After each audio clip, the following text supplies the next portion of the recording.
Naomba kuchukua nafasi hii kukaribisha wewe unayenitazama na mimi tuiombee dunia, lakini hasa Venezuela, kwa sababu unaambiwa Marekani imetuma meli yake kubwa ya kivita kwenda eneo la Venezuela ili sasa kuanza kujipanga na mashambulizi. Meli hii inaitwa USS Gerald Ford. Hii ndio meli kubwa zaidi ya kivita kwa taifa la Marekani. Sifa zake ni kama ifuatavyo: ina uwezo wa kubeba takriban ndege za kivita 90, lakini pia ina uwezo wa kubeba wahandisi na wanajeshi takriban 4500 pamoja na helikopta na vifaa vingine vya kimkakati. Hebu sikiliza hii military build up ya Marekani pale karibu na Venezuela, alafu utaniambia wanajipanga na vita au ni mbwembwe wanataka kumtishia tu Nicolas Maduro, rais wa Venezuela. Kwanza wametuma USS Gerald Ford ambayo nimeshataja sifa zake, lakini pili wametuma USS Jima, hii ni meli kubwa ya kivita kwa ajili ya amphibious landing, kushusha wanajeshi ardhini kwa ajili ya operation za kivita.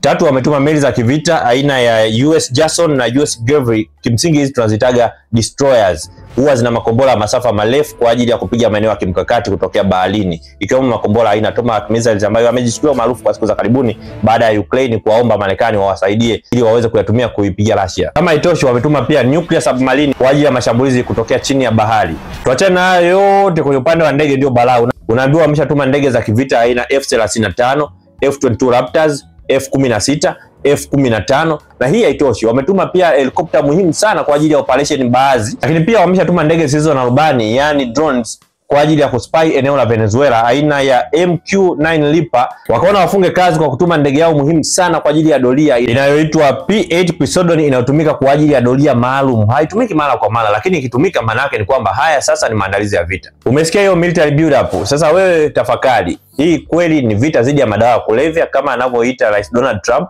au hii ni vita dhidi ya Maduro na serikali yake, wana call for regime change? Ukumbuke tayari wamesha authorize matumizi ya CIA, na hii ilitangazwa juzi kuwa CIA wa operate pale Venezuela. Maduro yeye kauli yake ni moja tu: Marekani asijichanganye, atapigika, kwa sababu anaamini raia wake wote watamuunga na taifa zima litageuka jeshi. Sasa Marekani ataamua auwe nani aache nani, na kama yuko tayari kuua nchi nzima, hiyo tabaki juu yake. Wewe una maoni gani? Hii vita itapiganwa au ni mbombo tu za Marekani anatupotezea muda? Yes, wakili Lucas Mueller, mpaka wakati mwingine.